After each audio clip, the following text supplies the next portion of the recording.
Nous sommes à l'été 2017, dans la ville de Mira. Mira, un endroit paisible. Cet endroit faisait penser au paradis. Dans cet endroit vivait une jeune fille. Elle s'appelait Lali. Elle adorait la musique, son groupe préféré était Fauve. Elle avait les cheveux bruns, très foncés et les yeux noisettes.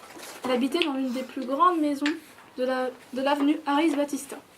Elle avait pour habitude de se balader dans le marché d'à côté, dans l'avenue Infede Dom Enrique. Donc elle se baladait de stand en stand, quand, à ce moment précis, l'odeur de la spécialité du coin l'attirait. Elle se rendit donc au stand juste où l'odeur la titillait. C'était les churros. Juste à côté d'elle, une jeune fille, avec un regard mystérieux, avec un mystère qu'elle n'avait jamais vu autre part que dans ses yeux. Elle la regarda longuement, jusqu'à ce qu'elle disparaisse derrière un stand de fruits, où les melons étaient un verre extraordinaire. Ensuite, elle marcha et rentra chez elle en mangeant ses churros. Un peu plus tard, au début de l'après-midi, elle décida d'aller à la plage juste à côté. Et il y avait beaucoup de monde et beaucoup de touristes. Cela se voit de par le fait qu'ils paraissaient perdus et aussi qu'ils étaient blancs comme des cachets d'aspirine. Il y avait des enfants qui criaient, puis par là-bas des parents qui se relaxaient. Mais Lali cherchait une place un peu plus isolée, avec sa serviette de bain de son film Harry Potter.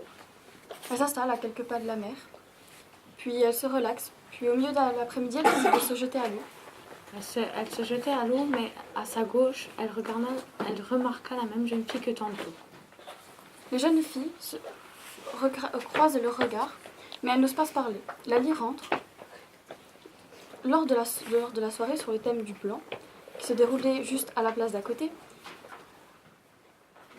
Lali rentre, elle choisit sa robe, elle était blanche, avec les épaules dénudées, et qui comportait des paillettes avec des boucles d'oreilles aussi blanches que sa robe, et des chaussures qui comportaient un petit peu de paillettes.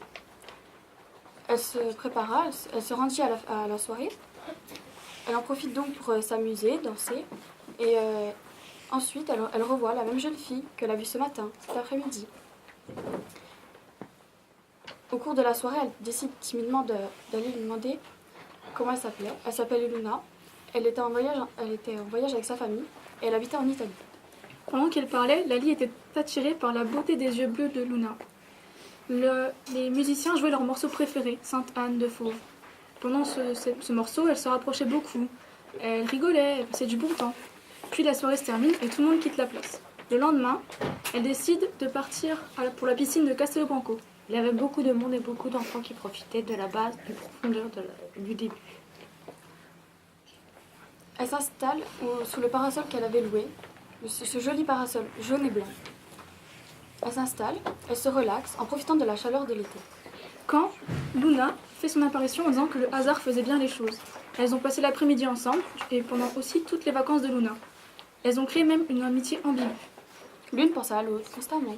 La fin des vacances de Luna approchait à grands pas. Lors de cet après-midi, Luna devait repartir en Italie. Elle se baladait tranquillement. Lali a pour but d'avouer tous ses sentiments ce jour-là, ce jour précis.